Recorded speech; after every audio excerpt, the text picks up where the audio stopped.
Hi everyone, my name is Maura. I am a sports psychology student at JFK University, and today I wanted to talk to you a little bit about stress and relaxation techniques. As sports psychology professionals, our goal is to help athletes both on the field and off the field with improving their performance. When you think of performance, one of the most common issues that you may think of that inhibit performance can be stress and or anxiety.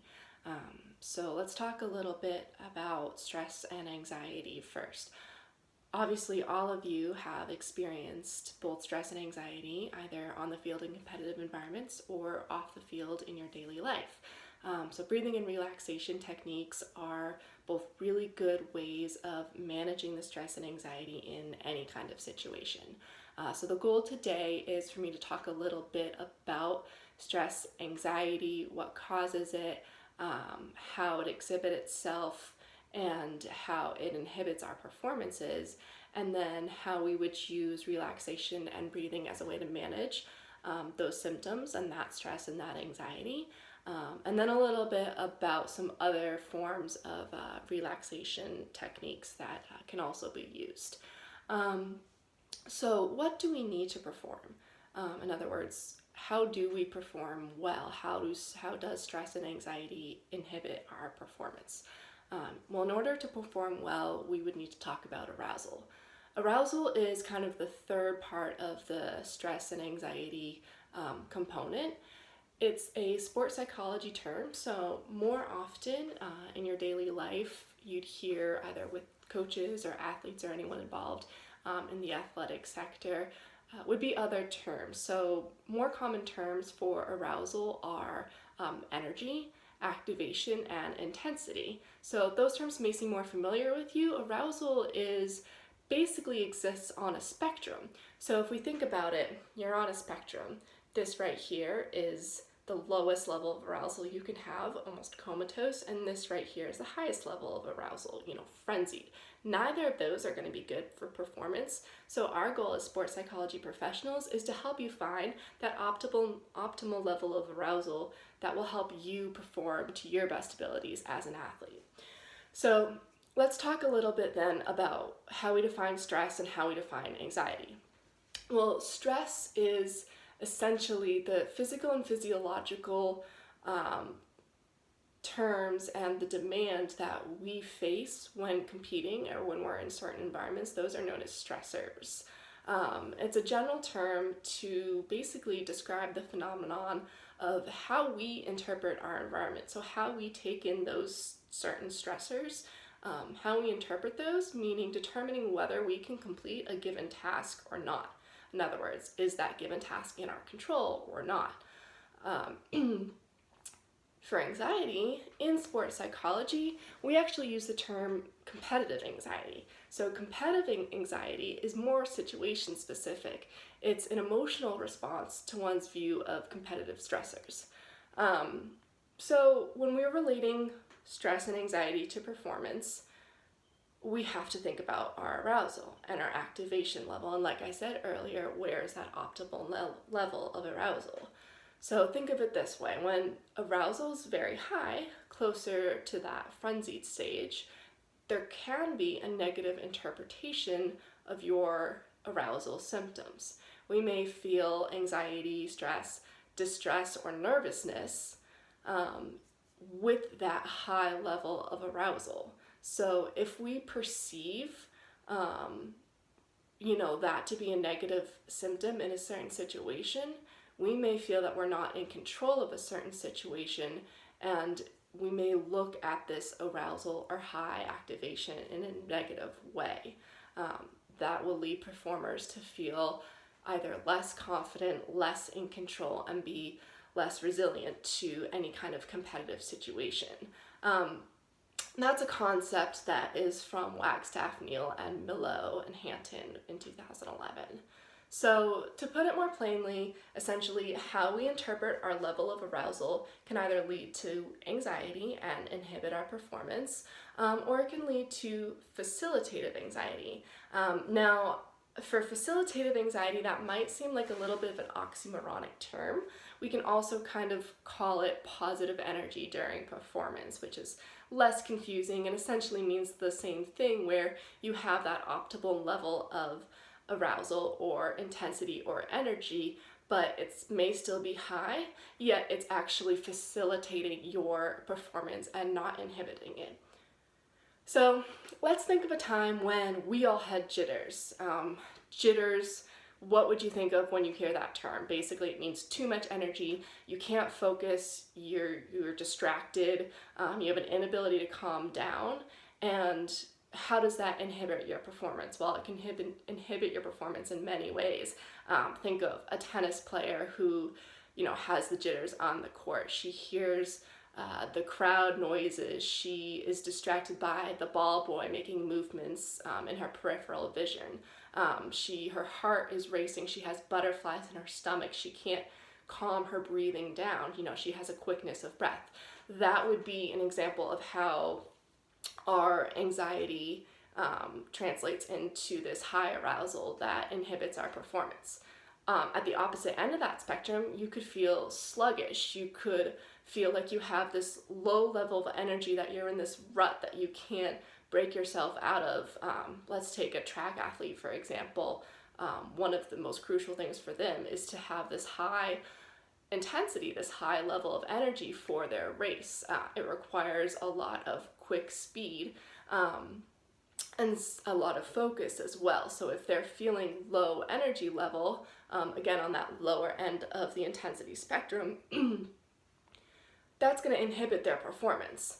So in either scenario, as an athlete, you're going to need to shift the balance of that energy that you're experiencing so you can complete the task at hand, whether that's running a track race or serving a tennis serve.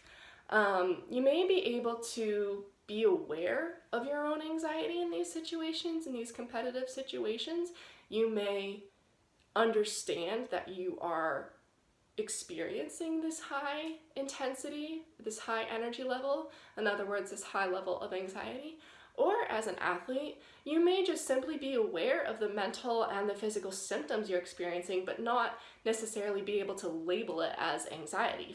So for example, you have butterflies in your stomach, you're having quickness of breath, or your heart rate is up, or you're worried. You have a knot in your stomach and your mind is racing, you have all of these worries. Well, maybe you are aware of those things, but you don't say, oh my gosh, I'm anxious, or oh my gosh, I have way too much activation right now, I'm way too aroused right now. Maybe those dots aren't quite connecting for you. So that's where a mental skills counselor or coach would come in, someone as a sports psychology professional.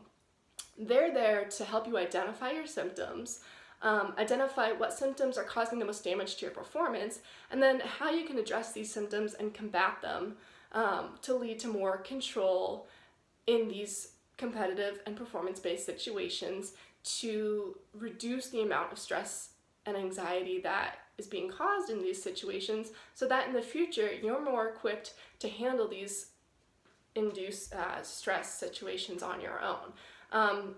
Like I mentioned earlier, our goal as sports psychology professionals is to help you learn mental skills and strategies both on the field and off the field. So when you're on the field, you can, in the moment, deal with competitive situations, reduce your level of anxiety by either increasing your activation level or decreasing your activation level. And also off the field, in non-competitive situations, you may still be often faced with anxiety-inducing situations and have a lot of stressors to deal with. So a lot of these techniques that we're going to talk about today can also help you learn about those, or use those rather. So in just a minute here, I'm actually going to lead you through a breathing exercise. Breathing exercises are hugely popular with many types of performers, not just athletes, to help calm themselves and to help focus themselves during a big performance or right before a big performance. That's one of the great things about breathing exercises. You can either use them pre-performance, during practice, during warm-ups, or right before the performance or competition. And in certain cases, you can also use them during performance as a kind of steady mental check or steady physical check for yourself. Just a brief second, whether it's just a one breath or whether it's you have half time or you have, a couple minutes when you're switching sets, to really just check in with yourself, check in with your mind, check in with your muscles, and use that breathing and relaxation technique to get refocused, get re-energized, and get back to where your balance needs to be for your optimal performance. So why should we use breathing and relaxation techniques? Well, like I talked about earlier, our key to the performance is how we interpret our mental and physical symptoms that occur as a result of this competitive anxiety and the stressors that might be present in any given situation. So this is the key, this is crucial, so I'll say it again. The goal of learning breathing and relaxation techniques is not to teach you to get rid of your pre-performance arousal and your energy levels completely, because often we need that arousal, we need that high level of energy to perform. There's a lot out there in social media about those butterflies in your stomach and about using that nervous energy, but the key is interpreting that nervous energy as positive instead of negative. So essentially, these techniques are going to help build up and help you control how you feel and how you interpret these symptoms and changes in your physical and mental state. Like I just said, the goal is to interpret them positively and use them to reach your best optimal performance instead of interpreting them negatively and having physical symptoms like butterflies in your stomach that can lead to mental thoughts, negative mental thoughts such as, I'm so nervous, I'm not good enough, I can't do this. So when you have this quickness of breath, increased heart rate, knots in your stomach, these techniques can be used to help control those symptoms, interpret them positively, help you energize and focus, and if needed, calm that energy down. That's what we're going to focus on today. So think of it almost like a bunch of helium balloons being bounced around in a very small room by a fan. Breathing techniques is a strategy that you can use to help control these balloons, and breathing techniques can help you change the direction of that fan and corral the balloons into a specific energy or a specific way. Think of it as you're channeling your energy into competing your task at your highest level with the most focus and power as possible. So when we really get into what breathing and relaxation techniques are, relaxation techniques are kind of the overall umbrella that we'll be talking about. They can be broken down into two different categories. First, we have mind to muscle techniques, and then secondly, we have muscle to mind techniques. Right now, we're going to try out a quick muscle to mind technique. The names are pretty self-explanatory, luckily. Obviously,